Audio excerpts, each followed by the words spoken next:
भवशम्भवभीतिभेदनम्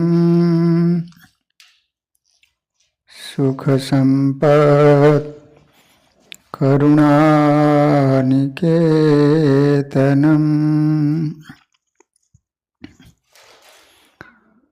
व्रतदानतपः क्रियाफलम्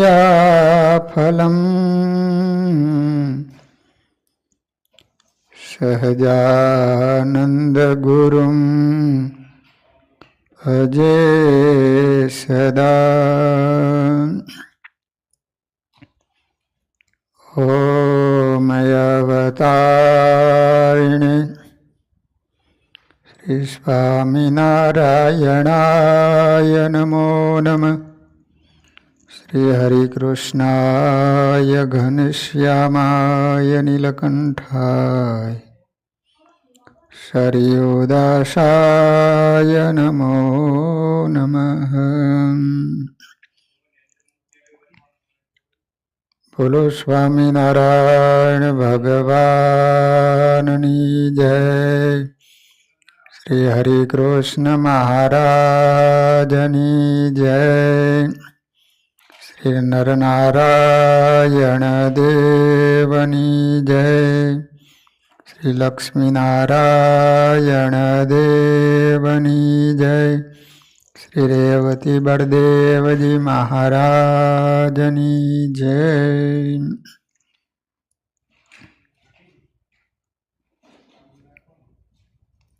श्रीमद्भागवत में प्रथम स्कंद में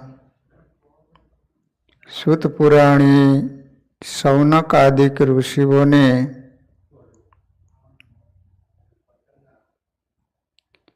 व्यास भगवाने प्रथम मंगलाचरण नी अंदर परमात्मानु ध्यान कर्युं छे। भगवान एक सत्य छे, सारू जगत नाशवंत छे, खोटू छे। आ जगत भ्रमरूप छे, खोटू छे, तेम छतांय सत्यरूप परमेश्वरना आधारे टकेलुं होवाथी सत्य जेवुं भासे छे। जगतनो आधार ईश्वर सत्य होवाथी जगत असत्य होवा छतांय सत्य लागे छे। राजाए खोटा मोतीनो हार पहेर्यो होय तो पण एनी प्रतिष्ठाने कारणे लोको मानशे के राजाए साचा मोतीनो हार पहेर्यो छे। राजाना संबंधथी खोटा मोती पण जगतने साचा लागे छे। गरीब माणसे साचा मोतीनो हार पहेर्यो होय ने तोय पण एनी गरीबीने कारणे लोको मानशे के एने खोटा मोतीनो हार पहेर्यो छे। बस आवी ज रीत छे। जगत ए खोटा मोतीनी कंठी छे, एने परमात्माए पोताना गळामां राखी छे, तेथी साची लागे छे। जगत में रहवानुं पण जगत ने खोटू मानीने, कारण के जे देखाय छे एनो नाश थवानो छे। पहला श्लोक में मंगलाचरण में ध्यान करवानी आज्ञा करी छे।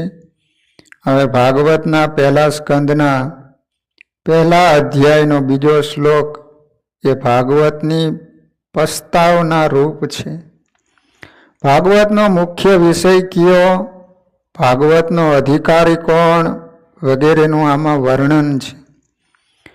जे धर्म में बिलकुल कपट नथी ए निष्कपट धर्म, अने आ निष्कपट धर्म ए भागवतनो मुख्य विषय छे।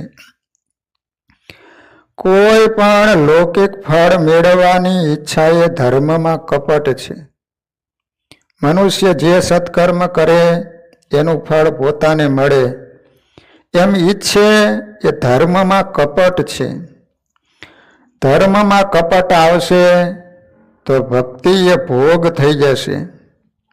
सकाम कर्म में सफलता मळे तो वासना वधे छे અને નિષ્ફળતા મળે તો મનુષ્ય નાસ્તિક બને છે. નિષ્કામ કર્મમાં દોષ કહેતા ભૂલ થાય એ ક્ષમ્ય છે, પણ સકામ કર્મમાં દોષ ક્ષમ્ય નથી. નારદજીએ વાલ્મીકીને રામના નામનો જપ કરવાનું કહ્યું, પણ વાલ્મીકી ભૂલથી રામ રામને બદલે મરા મરા જપવા લાગ્યા. આમ છતાંય પણ આ મંત્રનું ફળ તેઓને મળ્યું. અતિ પાપીના મુખમાંથી ભગવાનનું નામ જલ્દી નીકળતું નથી. ભગવાન અંદર આવે તો પાપને બહાર નીકળવું પડે, એટલે પાપ ભગવાનનું નામ લેવા દેતું નથી. સેવાનું ફળ સેવા છે, મેવા નહીં. મુક્તિની પણ આશા કરવી નહીં. ભાગવતનો મુખ્ય વિષય છે નિષ્કામ ભક્તિ. ભોગ ભોગવવાની ઈચ્છા છે ત્યાં સુધી ભક્તિ રહેતી નથી. ભક્તિનું ફળ ભોગ નથી, પૈસો નથી, પ્રતિષ્ઠા નથી, પણ ભક્તિનું ફળ ભગવાન છે. ભોગ માટે ભક્તિ કરે એને ભગવાન વાલા નથી, એને સંસાર વાલો છે. લૌકિક સુખ માટે ભગવાનને પ્રાર્થના કરવી તે બરોબર નથી. લૌકિક સુખ માટે જે ભક્તિ કરે છે એ ભગવાનના સ્વરૂપને જાણતો નથી. કેટલાક લોકો કહે છે કે હે ભગવાન, મારું આટલું કામ કરી આપજો. ભગવાન ત્યારે કહે છે કે તું મારો નોકર કે હું તારો નોકર? મારું કામ કરવા ઠાકોરજી આવે એવો વિચાર કરી વૈષ્ણવ કહેવાય ના? નહીં જ. પણ સાચો વૈષ્ણવ તો વિચારે છે મારું કામ ભગવાન કરે એમ ભગવાનને કેમ કહેવાય? હું તો ભગવાનનો દાસ છું. કામ માટે રામ નથી, રામ માટે રામ જ છે. સાચા ભક્તો ભગવાન પાસે કંઈ માગતા નથી, પણ પોતાનું સર્વસ્વ અર્પણ કરે છે. ભગવાન પાસે કેટલાક પુત્ર માગે, કેટલાક પૈસા માગે, પ્રભુ પાસે કોઈ માગે તો પ્રભુને ખોટું લાગે છે.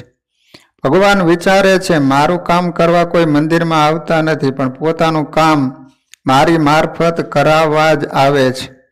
સાચો વૈષ્ણવ કહે છે કે મારી આંખ, મારી બુદ્ધિ, મારું મન, મારું સમગ્ર આપને અર્પણ કરવા આવ્યો છે. વૈષ્ણવો પ્રભુ પાસે મુક્તિ પણ માગતા નથી, મને દર્શન આપો એમ પણ કહેતા નથી. વૈષ્ણવ કહે છે કે હું તો એટલું જ માગું છું કે તમારી સેવા કરતા હું તન્મય બનું. માગવાથી પ્રેમનો ભંગ થાય છે, પ્રેમ ઓછો થાય છે. પ્રભુથી અજાણ્યું કશું નથી. વૈષ્ણવ માને છે બહુ ધન મળશે તો અભિમાની થઈશ, હું ભાન ભૂલીશ, એટલે પ્રભુએ કૃપા કરીને ઓછું આપ્યું છે. બાળકને કેટલું આપવું અને શું આપવું તે માં નક્કી કરે છે. તેમ ઠાકોરજીએ આપણને જેટલું આપ્યું છે તેમાં વિવેકથી આનંદ માનવો. ભગવાન લક્ષ્મીપતિ છે, પણ મનુષ્યનું કલ્યાણ થાય એટલે સંસારનું સુખ એને વિશેષ આપતા નથી. ભગવાન પાસે માગવું નહીં, પણ ભગવાનનું એમનું કામ કરી એમને ઋણી બનાવવા જોઈએ. રામચંદ્રજી ભગવાનનો અભિષેક થયા પછી તેઓ દરેક વાનરને ભેટ સોગાદ આપે છે, પરંતુ હનુમાનજીને કાંઈ આપતા નથી. માતાજી કહે છે કે હનુમાનજીને પણ કંઈક આપો ને. રામજી કહે છે કે હનુમાનને હું શું આપું? હનુમાનના ઉપકારનો બદલો મારાથી વાળી શકાય તેમ નથી. હનુમાને મને એનો ઋણી બનાવ્યો છે. ભગવાને હનુમાનજીને કહ્યું, પ્રતિ ઉપકાર કરું કાં તોરા, સન્મુખ હો ન સકત મુખ મોરા. જગતના માલિક ઉપકારના ભાર તળે ભક્તના સન્મુખ થઈ શકતા નથી. પ્રેમમાં કંઈ લેવાની ઈચ્છા નથી, પ્રેમમાં સર્વ સમર્પણની ભાવના હોય છે, આપવાની ભાવના થાય છે. મોહ ભોગ માગે છે, જ્યારે પ્રેમ ભોગ આપે છે. પ્રેમમાં માગણી ન હોય. પ્રેમમાં માગણી આવી એટલે સાચો પ્રેમ ગયો સમજવો. ભક્તિમાં માગો એટલે માગેલી વસ્તુ મળશે ખરી, પણ ભગવાન જશે. ગીતાજીમાં કહ્યું છે, અધ્યાય 7 શ્લોક 23, સકામી કહેતા ફળની ઈચ્છાથી કર્મવાળા ભક્તો જે જે દેવતાઓની પૂજા કરે છે તે દેવતાઓ દ્વારા હું એમને ઈચ્છિત ભોગો આપું છું, પરંતુ મારી નિષ્કામ ભક્તિ કરનારા ભક્તો મને પ્રાપ્ત કરે છે. ભગવાન પાસે પૈસા માગશો તો ભગવાન પૈસા આપશે, પરંતુ પછી ભગવાન મળશે નહીં. સંતો કહે છે કે તમે ભગવાન પાસે જેટલું માગશો જેટલું માગશો તેટલું જ આપશે. પણ જે પ્રભુ પાસે માગતો નથી ને ભગવાન બધું આપે છે. પ્રભુ પાસે માગશો તો પ્રેમ ઓછો થશે. વ્યવહારમાં પણ એક મિત્ર બીજા મિત્ર પાસે ન માગે ત્યાં સુધી જ બે મિત્રો વચ્ચે પ્રેમ રહે છે. ગોપીઓ આંખ શ્રી કૃષ્ણને આપે છે, મન શ્રી કૃષ્ણને આપે છે. મારું સર્વસ્વ શ્રી કૃષ્ણને આપવું છે. મારે મારા પ્રભુ પાસે કાંઈ માગવું નથી. ઘણા દર વર્ષે ડાકોર જાય, રણછોડજીને પ્રાર્થના કરે, મહારાજ 6 વર્ષેથી આપણા દર્શને આવું, હજુ મારે ત્યાં બાબુ આવ્યો નથી. ભગવાન કહે છે કે જા, તને બાબુ આપ્યો, પણ આજથી તારો અને મારો સંબંધ તૂટ્યો. તે મારી સેવા કરી, એના બદલામાં મેં તને સંતતિ આપી, સંપત્તિ આપી. હવે તારો અને મારો સંબંધ પૂરો થયો. ભક્તિથી ભગવાન જેને ત્યાં પધારે તો એ બધું જ આવશે. પણ જો દુનિયામાં એમને એમ બધું મળે ને, ભગવાન ન આવે તો એ બધું ધૂળ સમાન છે.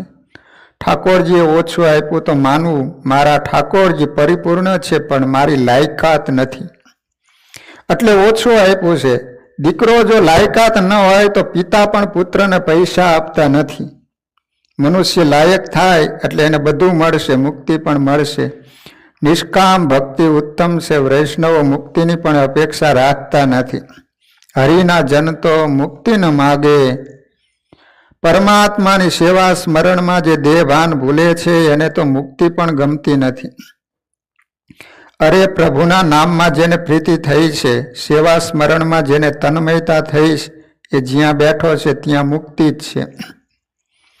નિષ્કામ ભક્તિમાં મુક્તિ કરતા પણ દિવ્ય આનંદ છે. ભક્તિનો આનંદ જેને મળે એને મુક્તિનો આનંદ તુચ્છ લાગે છે. વેદાંતિઓ માને છે કે આત્માને બંધન જ નથી તો મુક્તિ ક્યાંથી? વૈષ્ણવો માને છે કે મુક્તિ એ તો મારા ભગવાનની દાસી છે. ભક્તિની પાછળ પાછળ મુક્તિ ચાલે છે. ભગવાન મારું કામ કરે એવી અપેક્ષા રાખવી નહીં. રામકૃષ્ણ પરમહંસને કેન્સર થયેલું.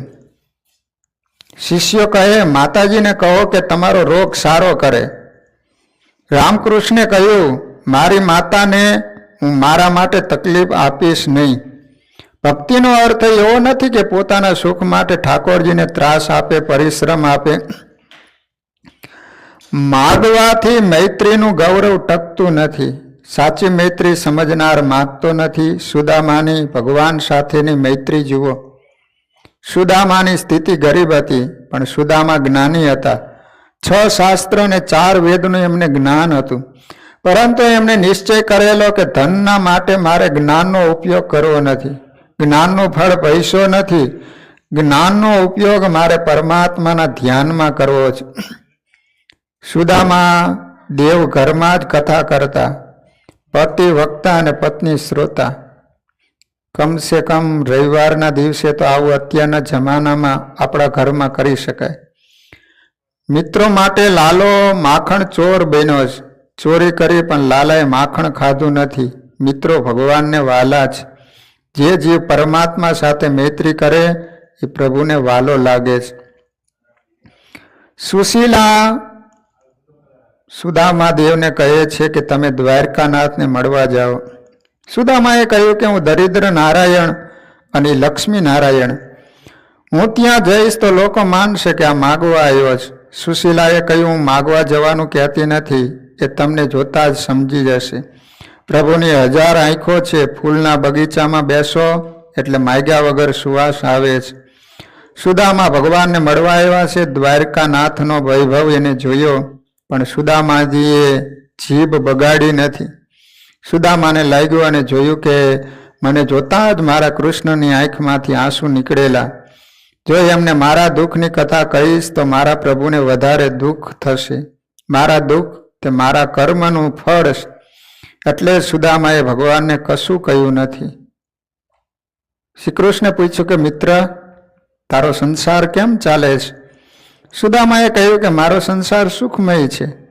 સુદામાની એક જ ઈચ્છા હતી કે મારા ભગવાન મારા પૌવા આરોગે એની મારે ઝાંખી કરવી છે.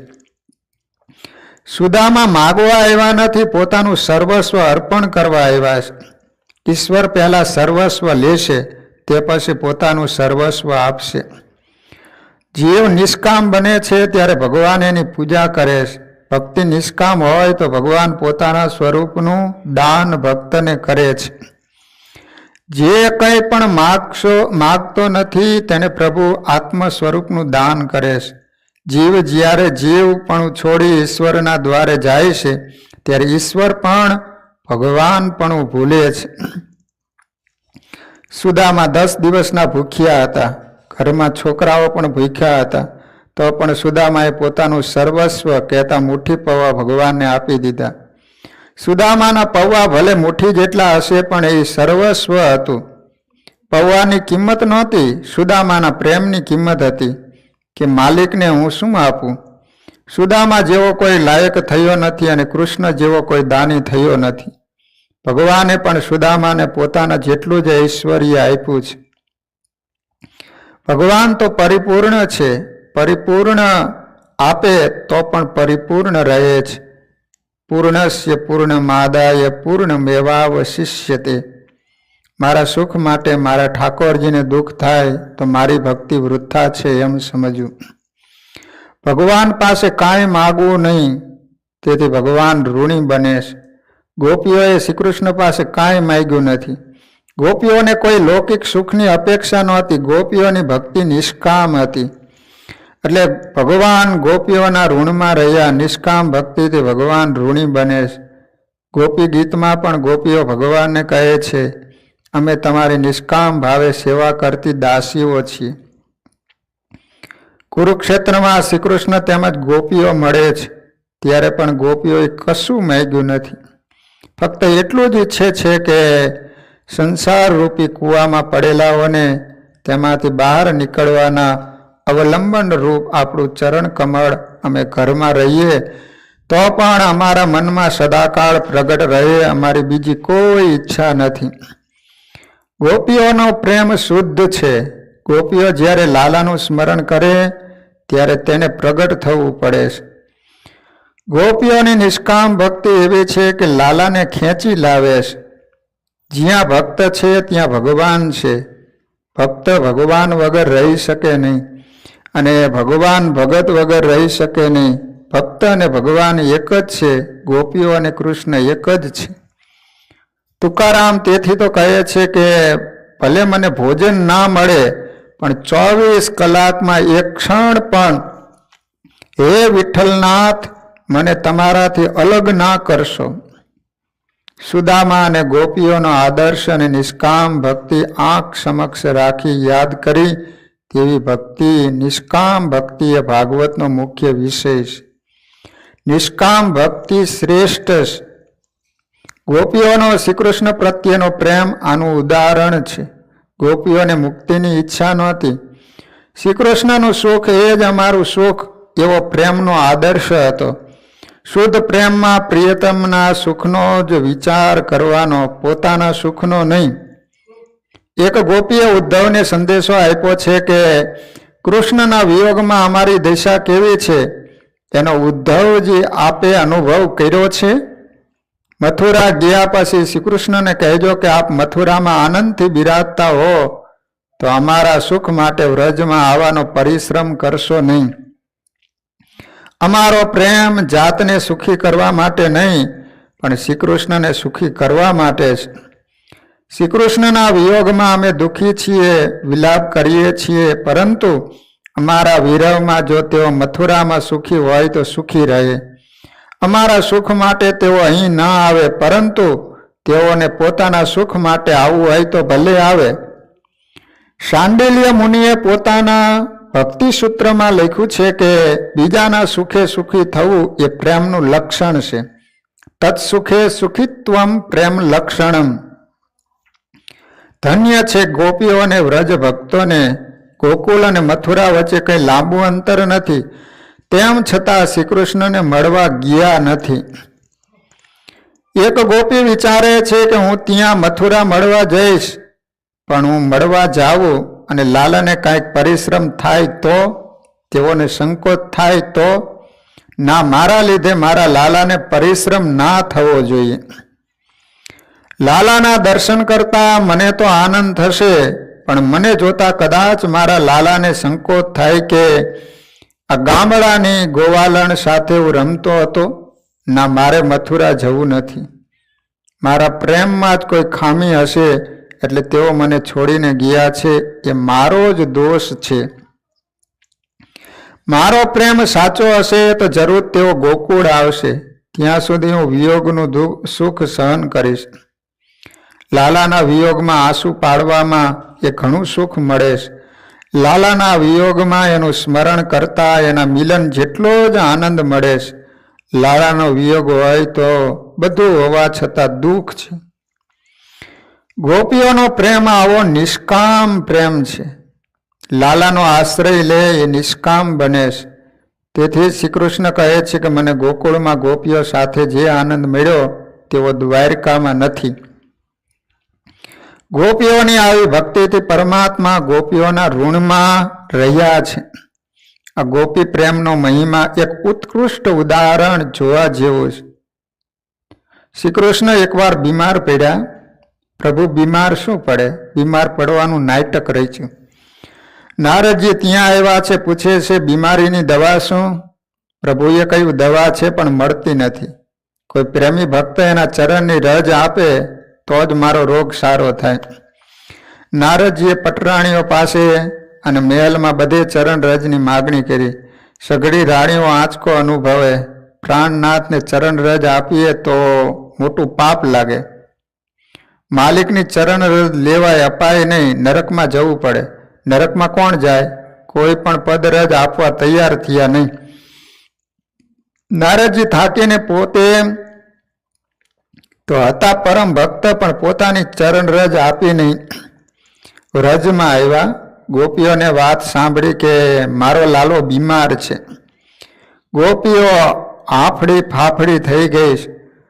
અમારા લાલજી સારા થતા હોય તો લઈ જાઓ અમારી ચરણ રજ. એના બદલામાં જે દુઃખ ભોગવવાનું આવશે તે અમે ભોગવીશું. જો અમારો લાલો સુખી થતો હોય, સાજો થતો હોય તો અમે નરકની યાતનાઓ સહન કરવા તૈયાર જ છીએ. ગોપીઓએ ચરણ રજ આપી અને નારદજી લઈ દ્વારકા આવ્યા. શ્રી કૃષ્ણનો રોગ સારો થયો. પટરાણીઓ લજવાઈ ગઈ. નિષ્કામ પ્રેમની પરીક્ષા થઈ. નિષ્કામ ભક્તિ એ ભાગવતનો મુખ્ય વિષય છે અને ગોપીઓ આનું ઉદાહરણ છે. નિષ્કામ ભક્તિ વિના વૈરાગ્ય અને જ્ઞાન ના મળે. જ્ઞાન વગર ભક્તિ આંધળી છે અને ભક્તિ વગરનું જ્ઞાન પાંગડું છે. ભાગવતનો અધિકાર સર્વને આપ્યો છે, છતાં બતાવ્યું છે કે શુદ્ધ અંતઃકરણ વાળા માનવોને જાણવા યોગ્ય પરમાત્માનું નિરૂપણ આમાં કરવામાં આવ્યું છે. ઈર્ષા વગરના શુદ્ધ અંતઃકરણ વાળા થઈને કથા સાંભળવાની, તો જ પરમાત્માને જાણી શકાય. મત્સર એટલે ઈર્ષા એ મનુષ્યનો મોટામાં મોટો શત્રુ છે. મત્સર બધાને પજવે, જ્ઞાની અને યોગીને પણ. જ્ઞાનેશ્વર અને ચાંગદેવનું ઉદાહરણ જાણીતું છે. ચાંગદેવ પોતે પ્રાપ્ત કરેલ યોગ સિદ્ધિના બળે 1400 વર્ષ જીવ્યા હતા.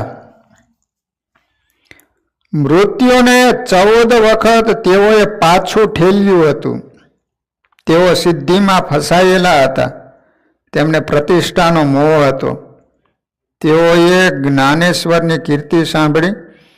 ચાંગદેવ જ્ઞાનેશ્વર માટે ઈર્ષા કરવા લાગ્યા કે આ બાળક શું મારા કરતા પણ વૈધ્યો. જ્ઞાનેશ્વરની ઉંમર 16 વર્ષની એ વખતે હતી. ચાંગદેવને જ્ઞાનેશ્વરને પત્ર લખવાની ઈચ્છા થઈ, પણ પત્રમાં સંબોધનમાં શું લખવું? જ્ઞાનેશ્વર પોતાની ઉંમરમાં પોતાનાથી નાના માત્ર 16 વર્ષના હતા, એટલે પૂજ્ય તો કેમ લખાય? વળી આવા મહાજ્ઞાની ને ચિરંજીવી પણ કેમ લખાવે? આવી ભાંજગઢમાં જ તે પત્રની શરૂઆત પણ ના કરી શક્યા. તેથી એને કોરો પત્ર જ્ઞાનેશ્વરને મોકલ્યો. મુક્તાબાઈએ પત્રનો જવાબ લખ્યો, તમારી 1400 વર્ષની ઉંમર થઈ, પરંતુ 1400 વર્ષે પણ તમે કોરા ને કોરા જ રહ્યા. ચાંગદેવને હવે થયું જ્ઞાનેશ્વરને હવે મળવું તો પડશે જ.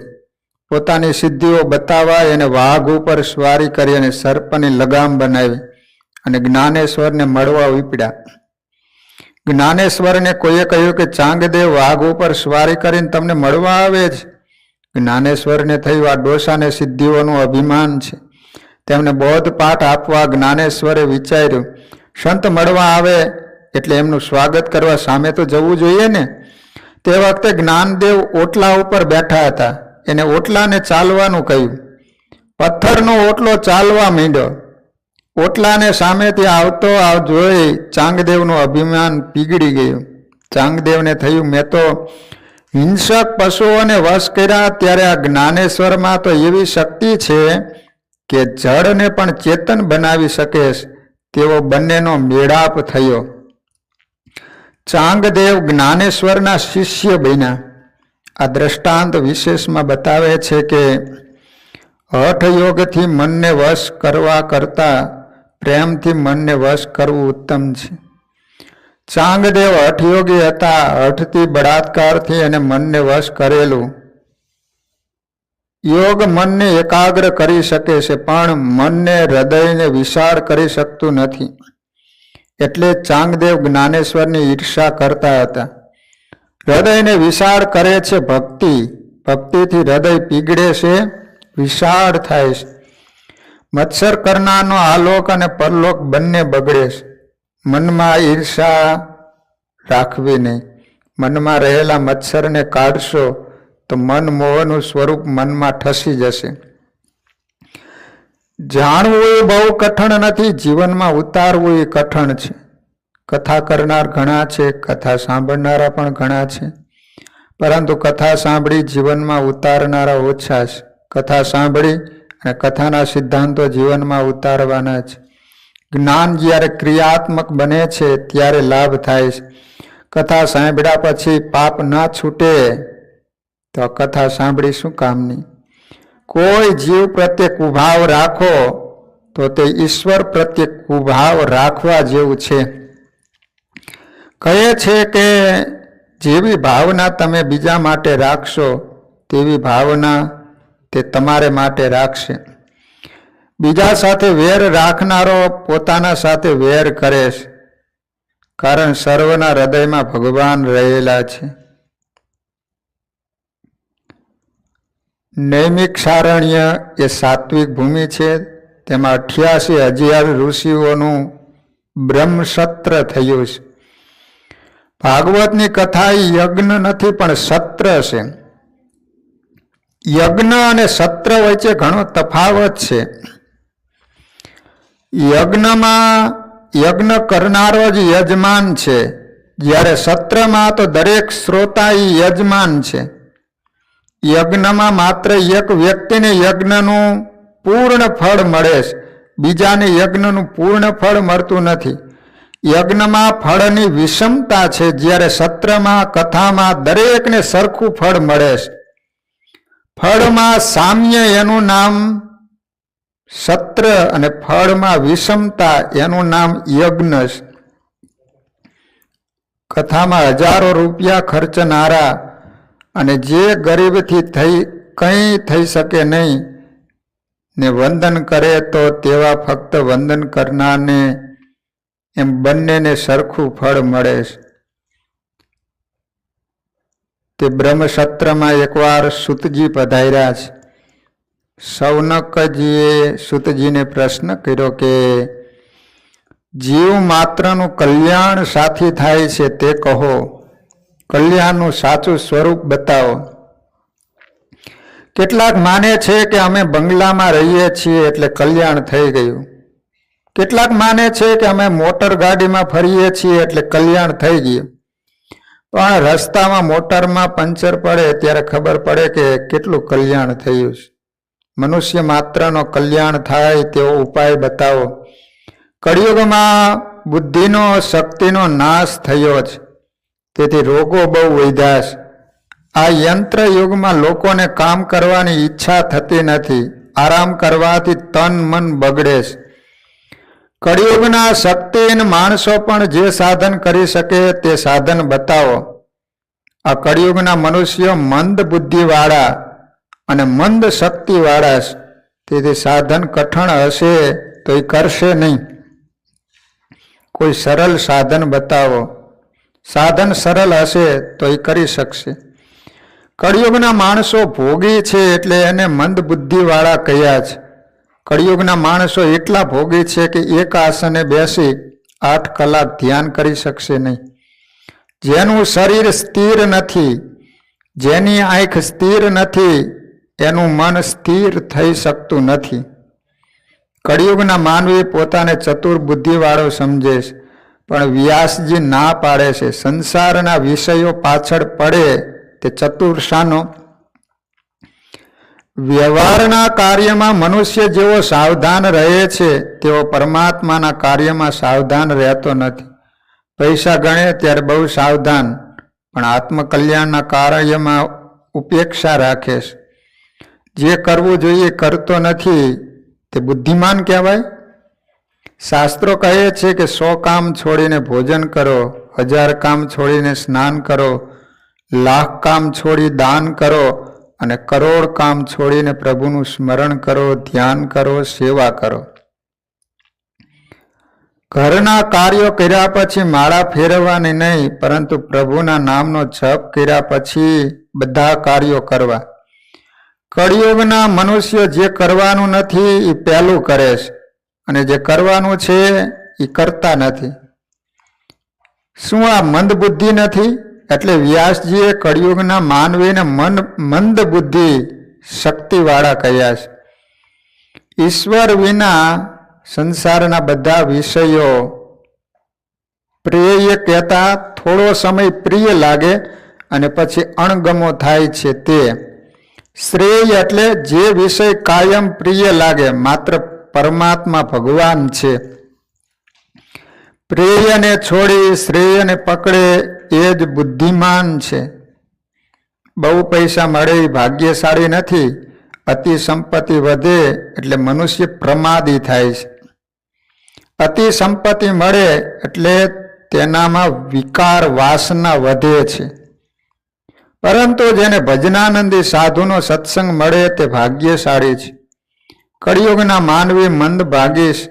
એને ભજનાનંદી સાધુનો સંગ મળતો નથી, અને કદાચ મળે છે તો વધારે ટકતો નથી.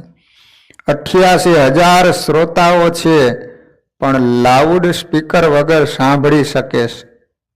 તે વખતે મંત્ર શક્તિ હતી, હવે યંત્ર શક્તિ થઈ ગઈ છે. તે વખતે કહે છે કે કથા 1000 વર્ષ ચાલેલી, પણ વક્તાનો અવાજ બેઠેલો નહીં.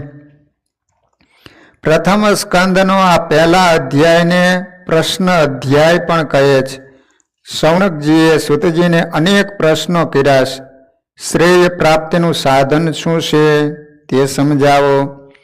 શ્રી કૃષ્ણ પ્રગટ કેમ થયા એનું કારણ કહો. ભગવાનના સ્વધામ પધાર્યા પછી કળિયુગમાં અધર્મ વધી જશે તો ધર્મ કોના શરણે જશે? પ્રભુ કૃપાથી તમે અમને મળ્યા છો એવી પ્રેમથી કથા કહો, જેથી અમારા હૃદય પીગળે. ભગવાનના દર્શનની આતુરતા વગર સંત મળતા નથી. પ્રભુ કૃપાથી સંત મળે છે. સ્વાદ ભોજનમાં નહીં પણ ભૂખમાં છે. મનુષ્યને ભગવાનને મળવાની ભૂખ ન જાગે ત્યાં સુધી સંત મળે તોય પણ એને સંતમાં સદભાવ થતો નથી. તેનું એક જ કારણ છે કે જીવને ભગવત દર્શનની ઈચ્છા જ થતી નથી. વક્તાનો અધિકાર સિદ્ધ થવો જોઈએ, તેમ શ્રોતાનો અધિકાર પણ સિદ્ધ થવો જોઈએ. સાંભળવાના 3 પ્રધાન અંગ છે. પહેલું શ્રદ્ધા. શ્રોતાએ શ્રદ્ધા એકાગ્રતાથી કથા સાંભળવી જોઈએ. બીજું છે જિજ્ઞાસા. શ્રોતામાં જાણવાની જિજ્ઞાસા હોવી જોઈએ, માત્ર કુતૂહલતા ન ચાલે. ત્રીજું નિર્મચ્છરતા. શ્રોતાને જગતમાં કોઈ જીવ પ્રત્યે મચ્છર ભાવ કહેતા ઈર્ષા ન હોવી જોઈએ. કથામાં દીન થઈને જવું જોઈએ. પાપ છોડી અને મને ભગવાનને મળવાની તીવ્ર આતુરતા છે એવી ભાવના કરવામાં આવે તો ભગવાનના દર્શન થાય. પ્રથમ સ્કંદમાં શિષ્યનો અધિકાર બતાવ્યો છે. કહે છે કે પરમાત્માની કથા વારંવાર સાંભળશો તો પ્રભુ પ્રત્યે પ્રેમ જાગશે. શૌનક મુનિએ સૂતજીને કહ્યું, ભગવદ્ કથામાં અમને શ્રદ્ધા છે, તમારા પ્રત્યે આદર છે. અનેક જન્મોના પુણ્યનો ઉદય થાય ત્યારે અધિકારી વક્તાના મુખેથી કથા સાંભળવા મળે છે. શ્રવણ ભક્તિ પહેલી છે.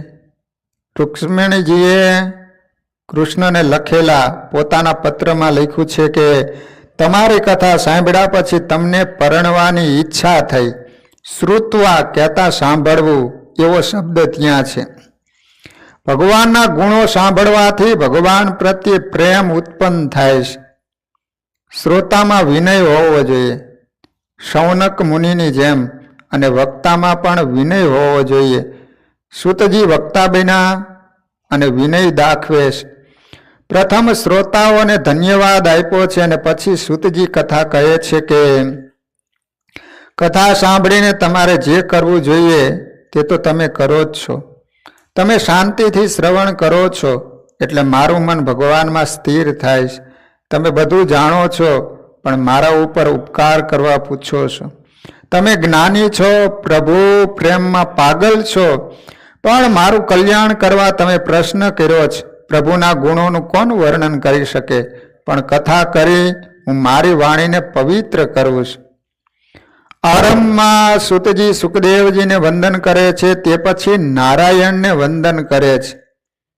ભરતખંડના દેવ નરનારાયણ દેવ છે. શ્રી કૃષ્ણ ભગવાન ગોલોક ધામમાં પધાર્યા છે એટલે પ્રભુના સર્વ અવતારોની સમાપ્તિ થાય છે. પણ આ નરનારાયણ અવતારની સમાપ્તિ થઈ નથી અને થવાની નથી. ભારતની પ્રજાનું કલ્યાણ કરવા આજે પણ એ કલાપ ગામમાં કહેતા હિમાલયમાં તપશ્ચર્યા કરે છે. એનો ત્યાગનો તપશ્ચર્યાનો આદર્શ બતાવે છે. પરદેશમાં ભૌતિક સુખના સાધનો વધારે હશે પણ ભારતમાં ભોગી મોટો ગણાતો નથી, જે ત્યાગી છે એ મોટો ગણાય છે. શ્રી શંકરાચાર્યજી નરનારાયણ દેવના સાક્ષાત દર્શન કરે છે અને પછી કહે છે કે હું તો યોગી બહુ તપશ્ચર્યા કર્યા પછી આપના દર્શન કરી શક્યો, પણ કળિયુગના ભોગી મનુષ્ય આપના દર્શન કરી શકે એવી કૃપા કરો. પ્રત્યક્ષ નરનારાયણ દેવ હિમાલયમાં કલાપ ગામમાં છે, પણ ત્યાં આપણા જેવા સાધારણ માનવી જઈ શકે નહીં.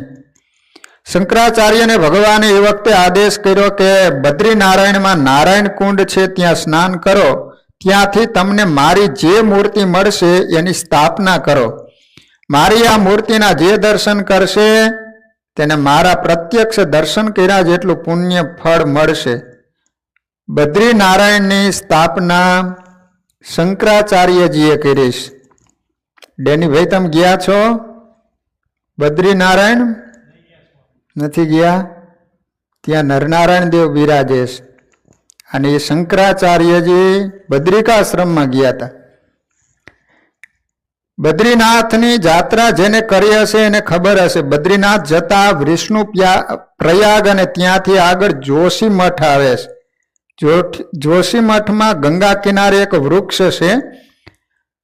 આ વૃક્ષ નીચે બેસીને 1200 વર્ષ પહેલા શંકરાચાર્યજીએ તપ કર્યું હતું. આ વૃક્ષ નીચે બેસીને શંકરાચાર્યજીએ વિષ્ણુ સહસ્ત્ર નામ પર ભાષ્ય લખ્યું. શંકરાચાર્યજીનો પહેલો ગ્રંથ છે આ વિષ્ણુ સહસ્ત્ર નામની ટીકા. કહે છે કે જે જાય બદ્રી તેની કાયા જાય સુધરી. પણ મનથી માનસ દર્શનનું બહુ પુણ્ય લખ્યું છે. મનથી નારાયણને પ્રણામ કરવા, વંદન કરવા. જો બદ્રીનારાયણના મંદિરની સેવા પૂજા છે તે તપસ્વીની સેવા છે. ઠાકોરજીના અભિષેક માટે અલકનંદાનું ઠંડુ જળ આવે છે. ચરણથી ગળા સુધી ચંદનની અર્ચા કરવામાં આવે છે. પદ્માસન વાળી નારાયણ એકલા બેઠા છે. લક્ષ્મીજીની મૂર્તિ બહાર છે. નારાયણ બતાવે છે કે મારે જગતને તપશ્ચર્યાનો આદર્શ બતાવો છો. તપશ્ચર્યામાં સ્ત્રીનો, દ્રવ્યનો, બાળકનો સંગ બાધક છે, તે તપમાં વિઘ્ન કરે છે. નારાયણે લક્ષ્મીજીને કહ્યું કે તમે બહાર બેસીને ધ્યાન કરો, હું અંદર બેસીને ધ્યાન કરીશ. એક ભગતે બદ્રીનાથ નારાયણના પૂજારીને પૂછ્યું કે આવી સખત ઠંડીમાં ઠાકોરજીને ચંદનની અર્ચાથી સેવા કેમ કરો છો? પૂજારીએ કહ્યું અમારા ઠાકોરજી તપશ્ચર્યા બહુ કરે છે, તેથી શક્તિ વધે છે, એટલે ઠાકોરજીને ગરમી બહુ થાય એટલે ચંદનની અર્ચા કરવામાં આવે છે.